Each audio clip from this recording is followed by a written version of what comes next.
Sebanyak 147 pengungsi Rohingya yang tiba di pantai timur Sumatera Utara, Pantai Mercusuar, Desa Karanggading, Labuhan Deli, Kabupaten Deli Serdang, Sumatera Utara, pada Sabtu 30 Desember pagi diduga sengaja diselundupkan. Dari temuan Danlan Tamal 1 Belawan yang disampaikan Pangdam 1 Bukit Barisan, Maijen Muhammad Hasan Hasibuan, nahkoda kapal melarikan ke kapal lain sebelum tiba ke lokasi tujuan.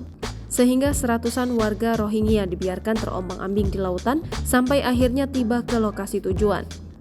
Pangdam 1 Bukit Barisan, Maijen Muhammad Hasan Hasibuan mengatakan aparat juga menemukan sayuran segar di kapal mereka yang diduga sengaja dikirim dari dataran untuk memenuhi kebutuhan pengungsi. Dari kapal ditemukan logistik segar yang kita duga logistik ini oleh Danlan Tamal disupport atau didukung dari daratan kita.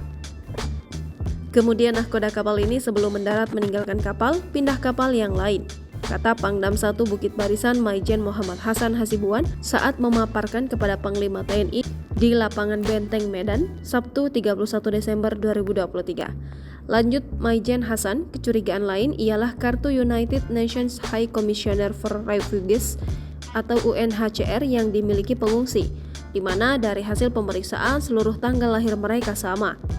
Dari informasi yang dikumpulkan aparat, pengungsi ini berangkat dari kamp penampungan Bangladesh sejak 22 hari lalu. Mereka memilih mendarat di Sumatera Utara diduga karena sempat mendapat penolakan di Aceh. Atas peristiwa ini, Pangdam 1 Bukit Barisan meminta izin maupun saran kepada Panglima TNI untuk patroli di pantai timur Sumatera Utara. Sebelumnya diberitakan kapal yang membawa ratusan pengungsi Rohingya berlabuh di perairan Desa Kuala Besar, Kecamatan Secanggang, Kabupaten Langkat, Sumatera Utara, Sabtu 30 Desember 2023. Warga yang berempati memberikan makanan dan mengobati pengungsi Rohingya yang sedang sakit. Kepala Desa Kuala Besar Amiruddin mengatakan para pengungsi Rohingya tiba di wilayahnya pada pukul 23.00 waktu Indonesia Barat. Setelah itu, atas dasar kemanusiaan, warga setempat berdatangan memberikan pertolongan terhadap para pengungsi. Kata Amiruddin, berdasarkan data sementara jumlah pengungsi berkisar 150-an. Kini mereka masih tinggal di tenda yang mereka buat sendiri di pinggir pantai. Saat ini identitas mereka juga sedang didata polisi dan anggota Koramil setempat.